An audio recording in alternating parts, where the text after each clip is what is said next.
Hola a todos, bienvenidos al episodio número 16 del podcast de análisis financiero con Mejía. En esta ocasión hablaremos de CAPEX y dividendos, dos de las cuentas para mí más importantes al estudiar el flujo de caja. Bienvenidos.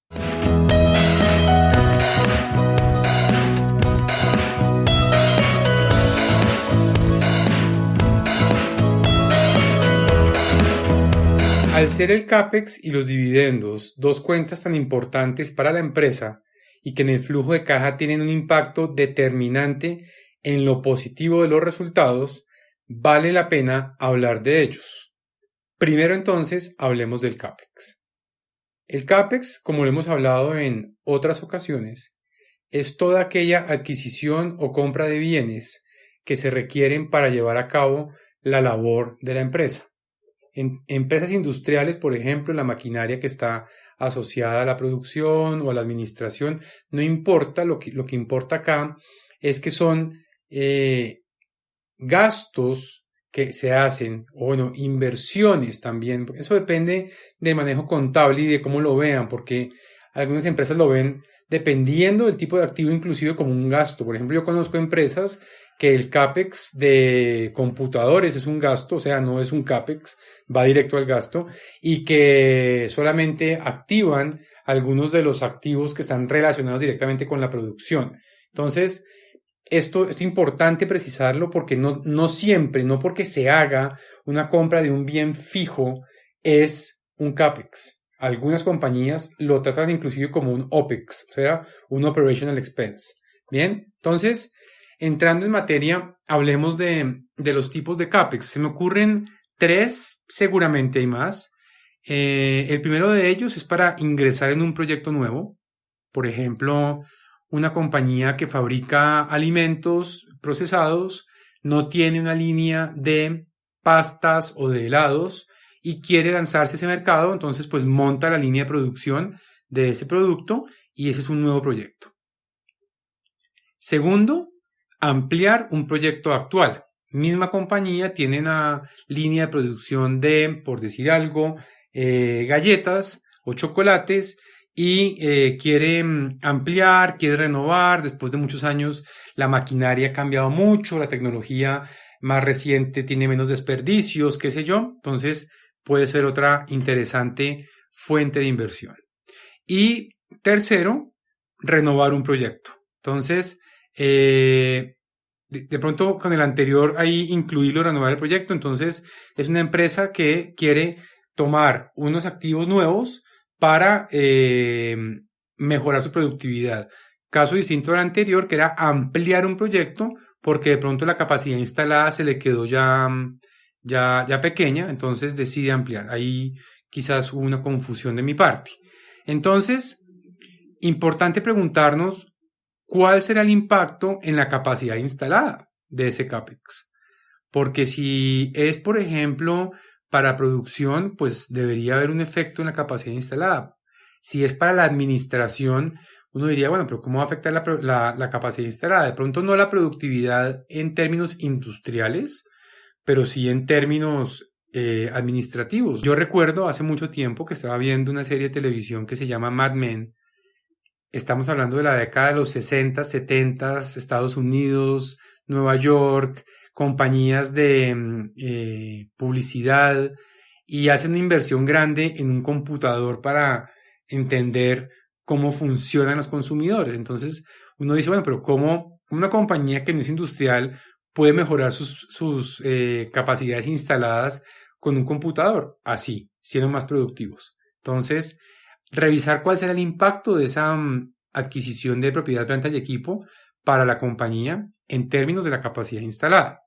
Ahora, ¿cuál es el cronograma de entrada en funcionamiento? Importantísimo esto, porque las empresas hacen inversiones muy grandes, supremamente grandes, en términos de capacidad instalada para poder entrar a producir nuevas tecnologías y rezagos, atrasos en la entrada en funcionamiento de estos proyectos pueden afectar las finanzas de la empresa, ya que primero, pues se está dejando de generar o de ganar por la no entrada de este CAPEX a funcionar. Segundo, se puede volver incluso obsoleto la tecnología que se está instalando. Hablemos de máquinas o de tecnologías que por temas del avance de la ciencia, por al año y medio, a los 2 años ya están siendo reemplazadas por nuevas máquinas, entonces deben ser instalaciones muy rápidas y hacerse adecuaciones muy rápidas para poder tener el retorno muy rápido.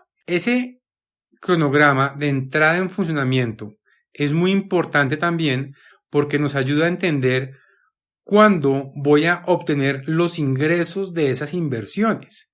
Y eso tiene que ver con la rentabilidad del activo fijo. En la medida en que más rápido retorna esa inversión, es mejor para la empresa. Lo otro, ¿cuál es el esquema de financiación que acompaña a este proyecto? ¿Cómo lo están financiando? ¿Lo están financiando con recursos propios o con deuda? Porque si es con recursos propios, pues bueno, uno puede hasta de pronto darse el lapo de demorarse.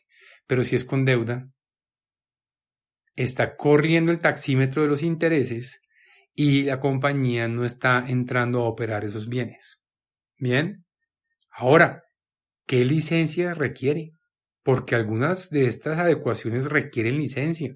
Por ejemplo, ambientales. La nueva planta tiene residuos industriales.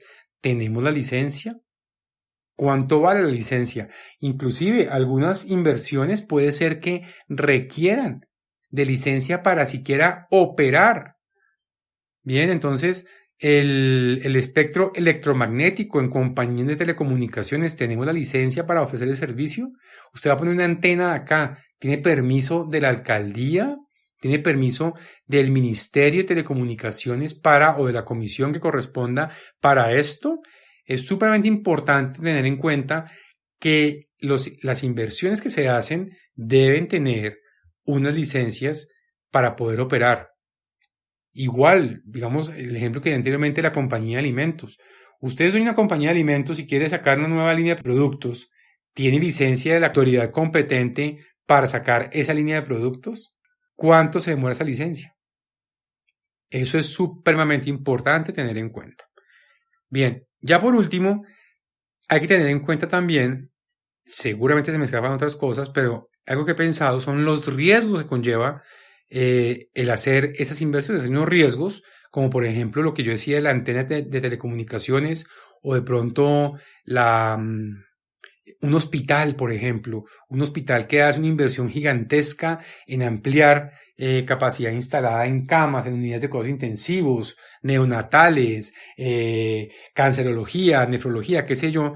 Todo esto requiere un estudio de si se puede hacer o no el montaje de esto y los riesgos que conlleva, por ejemplo, si usted está financiando o invirtiendo en esto, usted, por ejemplo, podría echarse para atrás y retirar los equipos. Usted sería capaz de ir y sacar las unidades de cuidado intensivo, los respiradores artificiales de una UCI en este momento, por ejemplo, lo puede hacer. Tiene unos riesgos de franquicia gigantes. No solamente son riesgos de crédito, de contraparte o de mercado, también hay riesgos de franquicia. Entonces hay que revisar esto y ver cómo, como analistas, vamos a tener en cuenta este asunto. Acerca de los dividendos, pues lo primero que yo puedo preguntar es, ¿la empresa está generando utilidades? Porque si la empresa no genera utilidades, ¿tiene muchos dividendos por pagar? ¿Por qué estaba acumulando dividendos? ¿Por qué no estaba pagando?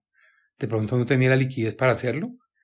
¿Contra qué está pagando esos dividendos que tenía por pagar? ¿Contra deuda? ¿Se endeuda? Hagan de cuenta que está jugando Jenga, ¿no? Saca una ficha y pone otra para mantener la estabilidad. Entonces saca el pasivo dividendos por pagar, pero pone el pasivo deuda financiera. Entonces saqué a los socios, pero metí a los acreedores.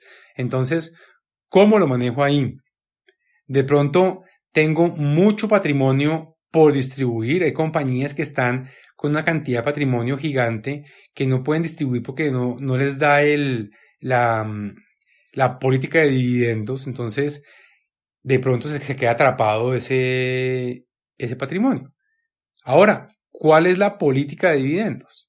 Porque compañías que tienen política de dividendos se ve claramente en su factor de distribución de dividendos. Tienen un número muy parecido todos los años, 60, 63, 62, 60, se mueven en bandas. Compañías que no tienen política de distribución de dividendos son compañías más volátiles en ese sentido y pueden implicar mayores riesgos. Bien, ahora, importante, comparar el monto de dividendo pagado versus el factor de distribución de dividendos. Porque un monto bajo, por ejemplo, 100 pesos de dividendo, contra un factor de distribución alto, 100%, de pronto me preocupa. Si el año pasado distribuía, no sé, 300, 400, 500 y era el 25%, ahora distribuye 100 y es el 100%, eso me preocuparía.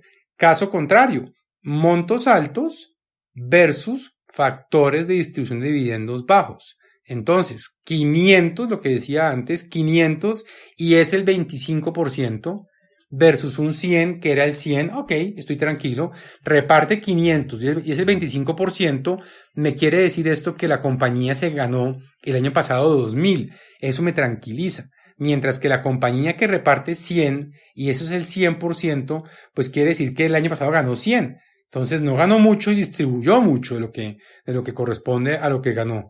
Esto lo quisiera revisar, lo quisiera atender, ¿bien? Ahora, por último, los dividendos. ¿Cómo son los pagos? ¿Los hago en un solo pago, una sola cuota? ¿O lo hago en 12 cuotas? ¿Por qué? ¿Por qué acudo a cuotas? ¿Será que es demasiada plata? ¿Con cuánto tiempo de generación de flujo de caja lo puedo compensar? Por eso yo digo que cuando hablamos del flujo de caja disponible para reinversión cuando es negativo, quizás no me importa que sea causado porque el pago de dividendos es muy alto. A lo mejor se va a hacer en diferentes contados. Pero ¿por qué necesito los contados? ¿Y por qué tantos? Algunas compañías con 3 contados lo logran, otras con 3 no lo logran. ¿Por qué acudo al pago por cuotas? Bien, he llegado al final del programa. No olviden que estoy más que dispuesto a resolver las dudas. Tenemos el canal de YouTube donde pueden ustedes ver diferentes videos, Análisis Financiero con Mejía. No olviden que pueden escribirme a analisisfinancieromejía@gmail con sus preguntas y también me pueden seguir en Twitter en @profesormejía, donde con mucho gusto atiendo sus inquietudes. Que tengan una excelente jornada y hasta un próximo episodio.